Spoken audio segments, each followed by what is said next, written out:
La luz de la tarde se filtraba a través de las cortinas de la habitación del hospital, proyectando suaves sombras sobre el desgastado suelo de linóleo.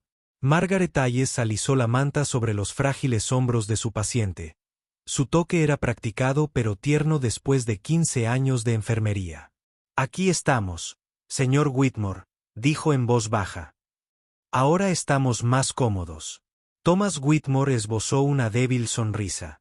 A sus 72 años, el cáncer lo había reducido a una sombra del hombre robusto que una vez fue.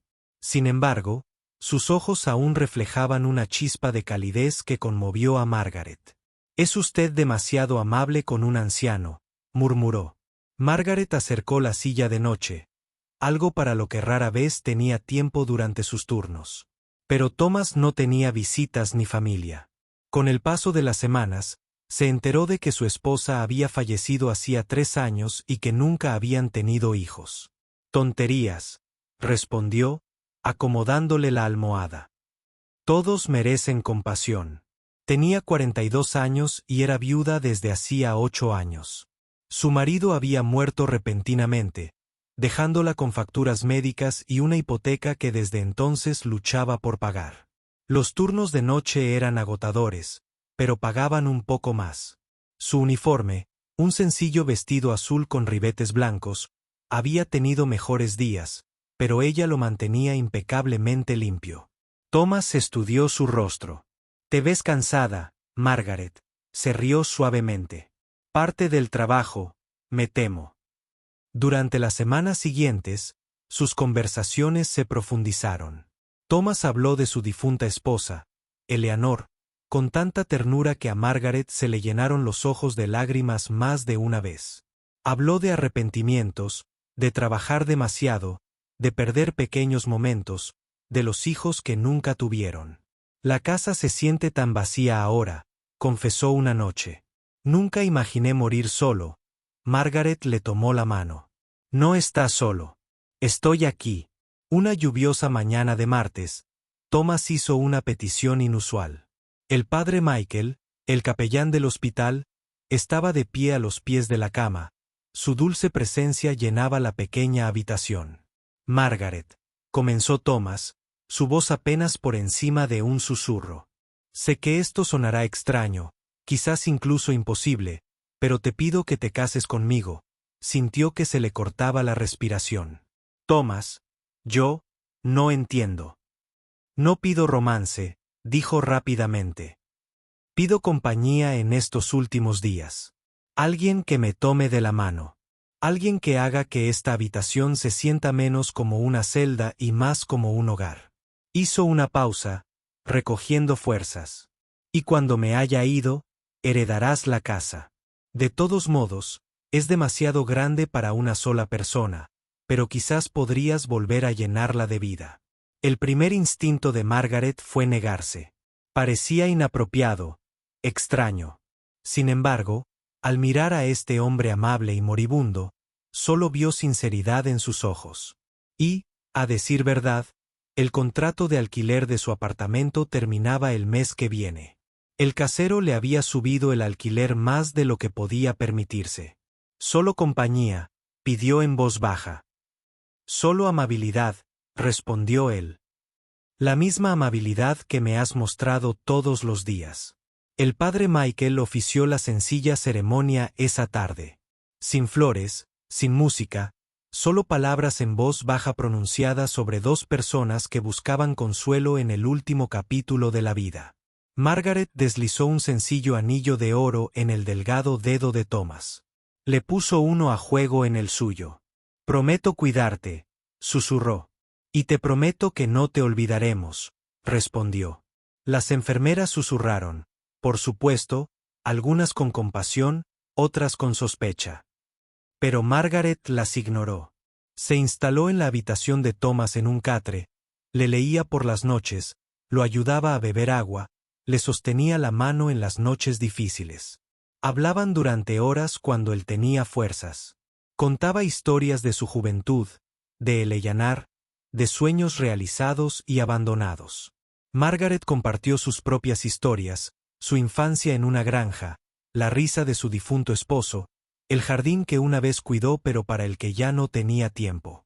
Deberías tener un jardín de nuevo, dijo Thomas una tarde.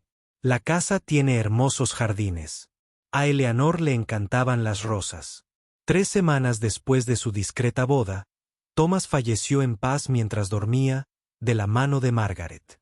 Lloró sinceramente por este hombre que se había convertido en su amigo en tan poco tiempo. El funeral fue pequeño. El padre Michael pronunció hermosas palabras. Margaret permaneció sola junto a la tumba, colocando claveles blancos en el ataúd. Thomas había mencionado que eran de Eleanor. Favoritos. La lectura del testamento tuvo lugar en el despacho de un abogado del centro. Margaret se sentó nerviosa en un sillón de cuero, esperando oír hablar de una casa modesta en las afueras. El señor Harrison, el abogado, se aclaró la garganta. Señora Whitmore, no estoy segura de que lo sepa, pero su esposo era Thomas Whitmore. Sí, dijo en voz baja. Lo sé, Thomas Whitmore, repitió con énfasis. Fundador y propietario mayoritario de Whitmore Medical Group, 7 hospitales en 3 estados, incluido el que usted trabaja. La habitación pareció inclinarse. Margaret se aferró al reposabrazos. Le ha dejado todo a usted, continuó el señor Harrison. El patrimonio, las acciones de la empresa, la fundación. Ahora vales aproximadamente $2,000 millones. Margaret no pudo hablar. Su mente repasaba cada conversación, cada momento. Thomas nunca había mencionado la riqueza. Usaba pijamas sencillos, comía comida de hospital, no pedía nada especial. ¿Por qué? Susurró finalmente. ¿Por qué no me lo dijo? La expresión del señor Harrison se suavizó. Hay una carta. Le entregó un sobre. Dentro, la letra temblorosa de Thomas ocupaba 2 páginas. Mi querida Margaret, si estás leyendo esto, ya me he ido. Gracias por estar conmigo hasta el final.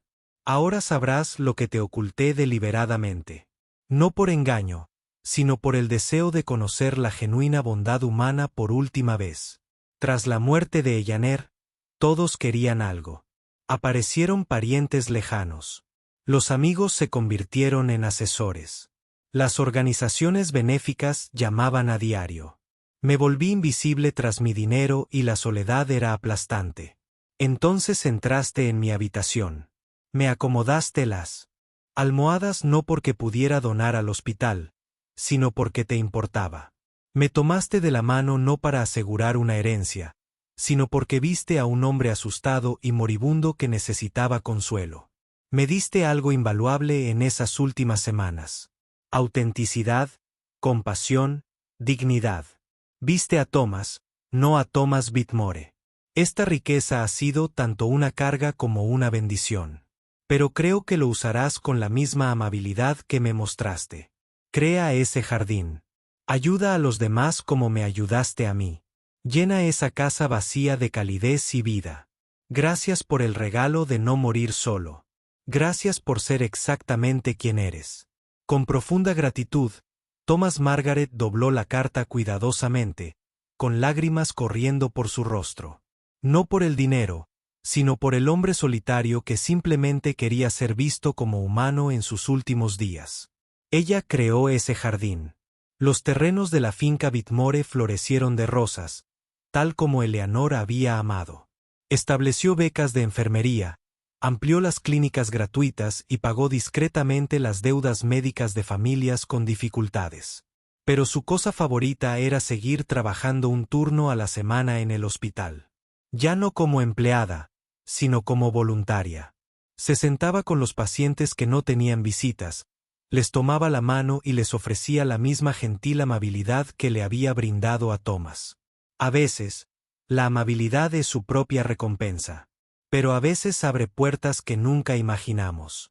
La clave, aprendió Margaret, era ofrecerla libremente, sin esperar nada a cambio. Ahí es cuando significa lo máximo.